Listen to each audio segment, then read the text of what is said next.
আমরা যারা শিক্ষার্থীরা আছি, আমরা যারা মহিলা কর্মজীবী যারা আছে, তারা হচ্ছে ঘরের বাইরে নিরাপদে বের হতে পারছে না, তাদেরকে আসলে ভয়ের মধ্যে থাকতে হয়।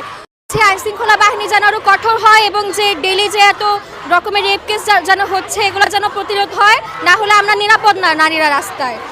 যেটা বলতেছিলাম, বাংলাদেশের বিচার ব্যবস্থা কোনোদিনই উন্নত ছিল না, ওরা ফার্স্ট থেকে করাপ্টেড ছিল।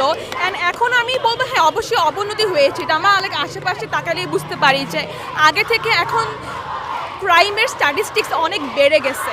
আর আমাদের হচ্ছে যে এইটা জাস্টিস সিস্টেম, এটা আগেও করাপ্টেড ছিল, এখনও স্টিল করাপ্টেড আছে। গভর্নমেন্ট এই জাস্টিস সিস্টেম ঠিক করার জন্য কোনো স্টেপস নিচ্ছে না। আর আমাদের যে দাবি এটা হচ্ছে রেপিস্টদেরকে ফাঁসি দিতে হবে, বাট আমরা একদম ফার্স্ট থেকে দেখে আসতেছি রেপিস্টদেরকে ফাঁসি দেওয়া হচ্ছে, বাট এটা কোনো কাজ করতেছে না, রেপিস্টরা স্টিল রেপ করতেছে। সো আমি যেটা বলবো, those man who rape their dick should be cut off in front of everyone, তাহলে সোসাইটি আবার সিভিলাইজড হবে। সব যারা রেপিস্ট আছে ওরা সবাই ভয় পাবে, ভয় পেয়ে আর হচ্ছে মেয়েদেরকে রেপ করবে না। তাই ফাঁসি ইনাফ না, আমাদের আরও বেশি এক্সট্রিম ওয়েতে যাইতে হবে রেপটাকে থামানোর জন্য।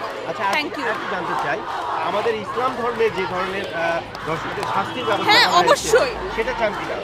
আমরা এটাই চাই, তাই না বল? আমরা ওইটাই চাই সব, অবশ্যই যেটা হচ্ছে ফাঁসি দিতে হবে সবার সামনে, পাবলিকলি ওদের গলা কাটতে হবে, এটা ছাড়া আর কোনো ওয়ে নাই।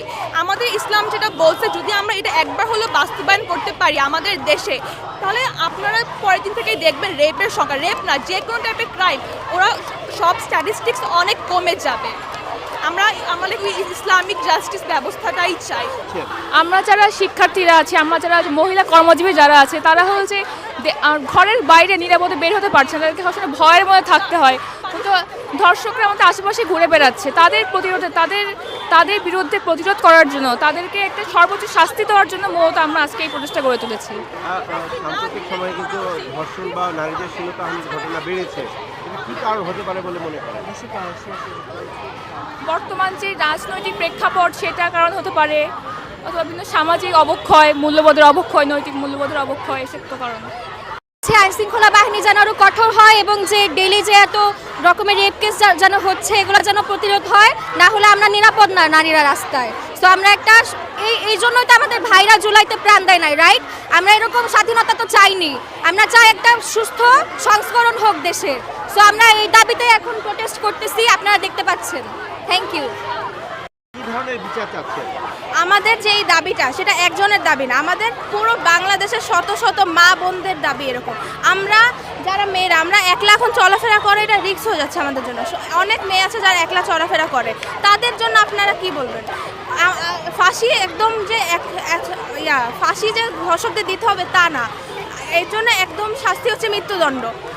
ফাঁসির চেয়েও একদম কঠিন শাস্তি দরকার, কারণ ধর্ষকরা এটাও মানছে না, তারা কিন্তু জানে যে তাদের ফাঁসি হবে, কিন্তু আমাদের আইন তাদেরকে ফাঁসি এটুকু যাচ্ছে না। ধর্ষকরা কি হচ্ছে, তারা টাকা দিয়ে মুক্তি পেয়ে যাচ্ছে, সেটাই হচ্ছে।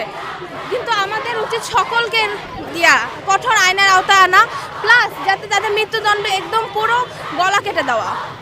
এটা ছাড়া সম্ভব না, কারণ তাদের ভয় আনা দরকার। আমরা